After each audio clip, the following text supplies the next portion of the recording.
দাদা আজকে কি কর্মসূচি রয়েছে আপনাদের?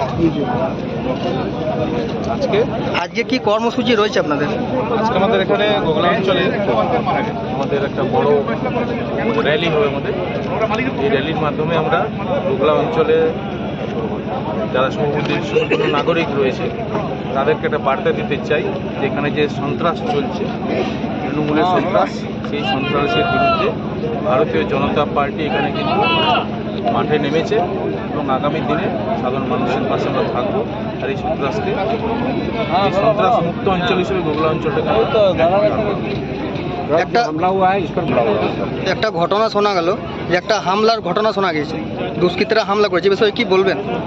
দেখুন, যখন ক্রিয়া হয় তখন তার প্রতিক্রিয়া হয়। বিজেপি এখানে জমি দখল করা শুরু করে দিয়েছে, এটা তৃণমূল হারে হারে বুঝতে পারছে। নরেন চক্রবর্তীর পায়ের তলার থেকে মাটি আস্তে আস্তে সরে যাচ্ছে, এটা নরেন চক্রবর্তী বুঝতে পেরেছে। সেখানে বিজেপির কার্যকর্তাদের উপর হামলার ঘটনা সেগুলো শুরু হয়েছে।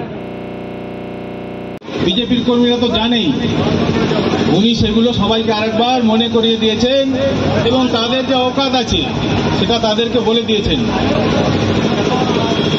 প্রথমেই আমি ধন্যবাদ জানাবো যারা আজকে ভারতীয় জনতা পার্টিতে যোগদান করলেন। সারা পৃথিবীর মধ্যে সব থেকে বড় রাজনৈতিক দল, ভারতবর্ষের মতো একটা বিশাল গণতান্ত্রিক দেশকে যারা শাসন করছে, সেই রাজনৈতিক দল ভারতীয় জনতা পার্টিতে জয়েন করেছেন এবং ভুল পথ থেকে সরে এসে সঠিক পথ অনুসরণ করেছেন।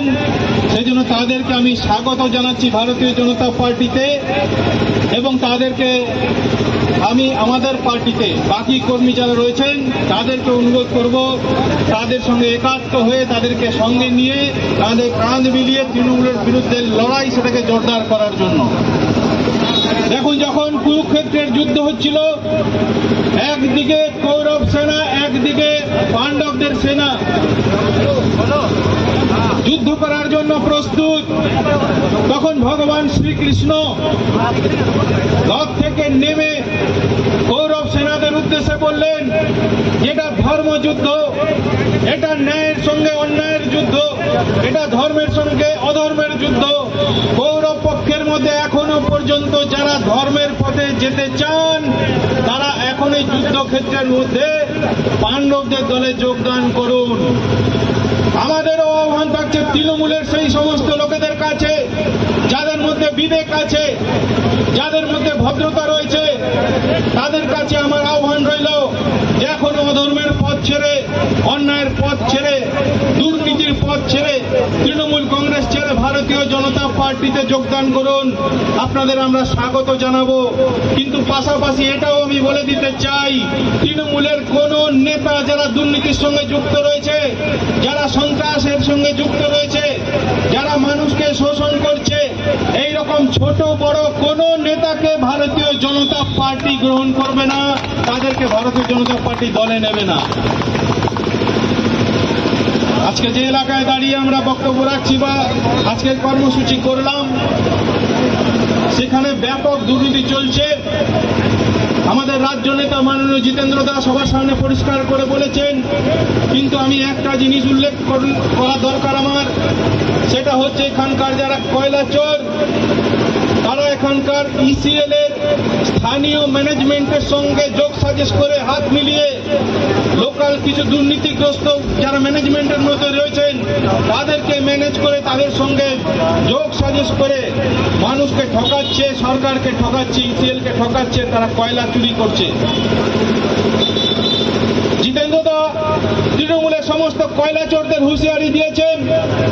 আমি জেলা সভাপতি হিসেবে ইসিএল এর লোকাল যে সমস্ত দুর্নীতিগ্রস্ত ম্যানেজমেন্টের মধ্যে লোকেরা রয়েছেন, অফিসাররা রয়েছেন, তাদেরকে আমি হুঁশিয়ারি দিয়ে বলে যেতে চাই যে বেশি দিন নেই, এতদিন পর্যন্ত সমস্ত কিছু সহ্য করা গেছে, কিন্তু ভারতীয় জনতা পার্টি আমাদের ইসিএল সেন্ট্রাল গভর্নমেন্টের এজেন্সি, ভারতীয় জনতা পার্টি যে সেন্ট্রাল গভর্নমেন্ট চালাচ্ছে, সেই দলের লোক হিসেবে, সেই দলের রাজ্য সভাপতি, এই জেলা সভাপতি হিসেবে আমি আপনাদের পরিষ্কার বলে দিতে চাই যে এখনো পর্যন্ত সমঝে যান, এখনো পর্যন্ত দুর্নীতির রাস্তা থেকে সরে দাঁড়ান। না হলে স্থানীয় ম্যানেজমেন্টের যারা এই সমস্ত কয়লা চোরদের সঙ্গে হাতে হাত মিলিয়ে সরকারের ক্ষতি করছে, ইসিএল এর ক্ষতি করছে, সাধারণ মানুষের ক্ষতি করছে, সামগ্রিকভাবে দেশকে ক্ষতিগ্রস্ত করছে, তাদের একজনকেও রেয়াত করা হবে না। তাদের বিরুদ্ধে যা পদক্ষেপ নেওয়ার দরকার সেই সমস্ত পদক্ষেপ নেওয়া হবে। এর আগে অনেক জিএম এর বিরুদ্ধে কর্মসূচি নেওয়া হয়েছে, অ্যাকশন নেওয়া হয়েছে, অনেক জিএম জেল খাটেছে, অনেক জিএম এর কাছে সরকারি এজেন্সি থেকে, তদন্তকারী এজেন্সি থেকে চিঠি এসেছে। আপনাদেরকে এখন বলে যেতে চাইছি, আপনারা যদি সমঝে না যান, এই ধরনের লাভ লেটার, প্রেমপত্র আপনাদের কাছেও আসা শুরু হবে এবং তখন কিন্তু আপনারা আপনাদের নিজেদের চাকরি বাঁচিয়ে এখানে এই দুর্নীতি করতে পারবেন না। আজকে এই গোগলা অঞ্চলে সন্ত্রাস প্রবণ এরিয়া, সাধারণ মানুষের গণতান্ত্রিক ব্যবস্থাকে পুরোপুরি স্তব্ধ করে দিয়ে সাধারণ মানুষের কণ্ঠ রোধ করে রেখেছে তৃণমূলের দুষ্কৃতীরা। আজকে এই গোগলার মাটিতে ভারতীয় জনতা পার্টির অসংখ্য কর্মী আজকে রাস্তা দিয়ে হেঁটে প্রমাণ করেছে তাদের লৌহ সদৃশ মানসিকতা, যে এই গোগলা অঞ্চলের যে সন্ত্রাস, সেই সন্ত্রাসকে দমন করার জন্য ভারতীয় জনতা পার্টির কর্মীরা আজকে বদ্ধপরিকর। তারা আজকে কিন্তু সংকল্প গ্রহণ করেছে যে গোগলার মাটিতে তৃণমূলী সন্ত্রাসকে আজকের পর থেকে আর সহ্য করা হবে না। আমরা কিন্তু যেখানে যা করা দরকার সেই ধরনের পদক্ষেপ আমরা নেব।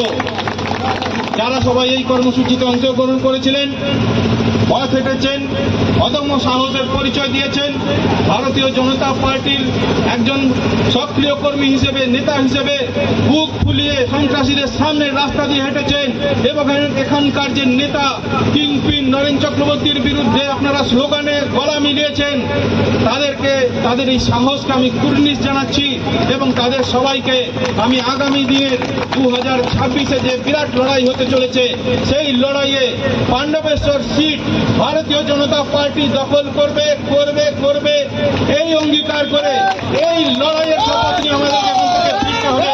সবাইকে ধন্যবাদ জানিয়ে আমি আমার বক্তব্য